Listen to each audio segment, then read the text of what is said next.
시청자 여러분 안녕하십니까? VOA 뉴스투데이 시작합니다. 미국의 전직 당국자들은 북한이 당 전원회의 결과 보고를 통해 미국의 행동 변화를 다시금 촉구하고 나선 것이라고 해석했습니다. 사실상 미국과의 대화 종료를 선언한 것이라는 엇갈린 분석도 제기된 가운데 상황에 따라 도발 수위를 조절할 것이라는 의견도 나왔습니다. 함지하 기자가 전해드립니다.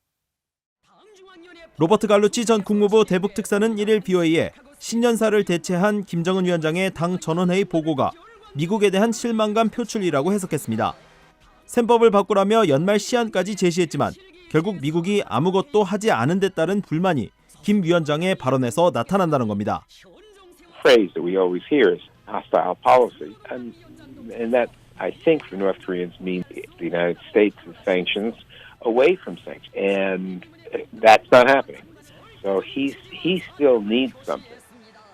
다만 전직 당국자들은 북한이 언급한 신형 전략 무기 등 도발 가능성 측면에선 보호성을 유지했다면서 이로써 절묘하게 도발 수위를 조절하며 미국을 압박할 수 있게 됐다고 전망했습니다. We'll start with something less than a ICBM or a nuclear test. Could, for example, be a submarine-launched ballistic missile, which they have been working on for several years. Be a kind of missile that carries more than one nuclear warhead.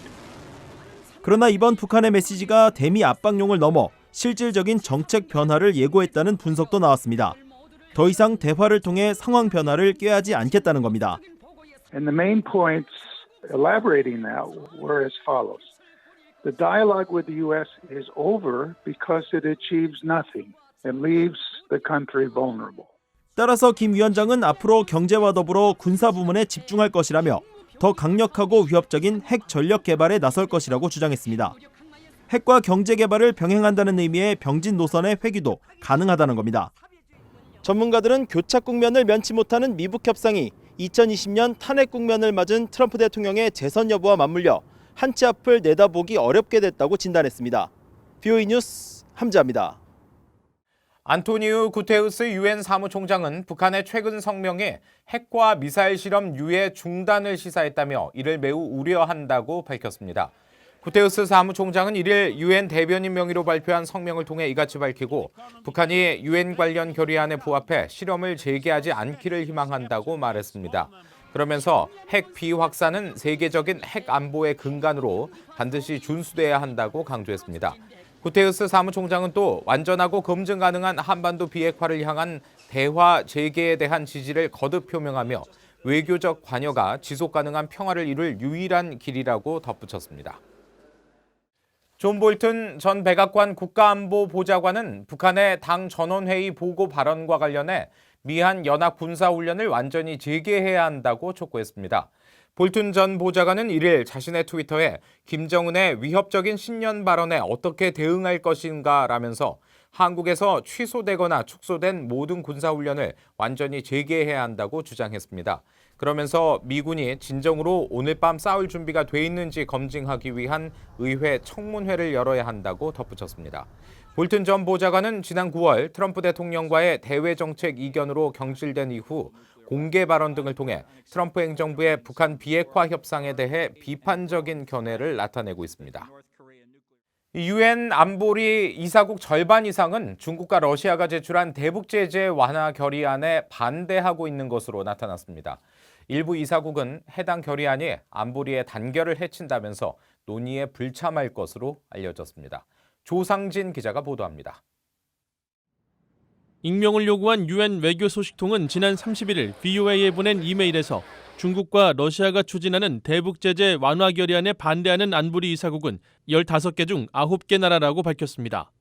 이들 9개 이사국은 지난 30일 안보리에서 열린 관련 실무회의에서 이런 반대 입장을 표명했다고 이 소식통은 설명했습니다. 또 9개 이사국들은 결의안에 반대하거나 결의안이 안보리 단결을 위태롭게 하기 때문에 결의안 초안 논의에 참여하지 않을 것이라고 밝혔다고 전했습니다. 다만 이들 9개 국가에 어떤 이사국들이 포함됐는지는 밝히지 않았습니다. 앞서 유엔 안보리는 30일 비공식 실무회의를 열고 중국과 러시아가 제안한 대북 제재 완화 결의안 초안에 대해 논의했습니다. 구체적인 논의 내용과 회의 결과는 공개되지 않았지만 제재 완화를 둘러싼 이사국들 간의 찬반 이견이 재확인된 것으로 알려졌습니다. 중국 외교부는 이 회의와 관련해 각국이 결의안 초안에 대해 의견을 교환했다며 다음 논의를 위해 소통을 유지하기로 했다고 밝혔습니다. 중국과 러시아는 지난달 16일 북한의 주요 수출품인 수산물과 섬유 수출 금지, 해외 파견 노동자 송환과 관련한 조치의 해제 등을 제안한 결의안 초안을 안보리에 제출했습니다. 중국은 이런 조치가 북한의 인도주의적 문제를 해결하고 미북 대화를 촉진시킬 것이라고 주장했습니다. 中俄提议调整部分对朝制裁措施，是为了满足朝方的人道民生领域的合理需求，并支持有关政治对话进程。 하지만 미 국무부는 지금은 유엔 안보리가 조기 제재 완화를 고려할 시점이 아니라며 중국과 러시아의 제안을 지지할 뜻이 없음을 분명히 해왔습니다.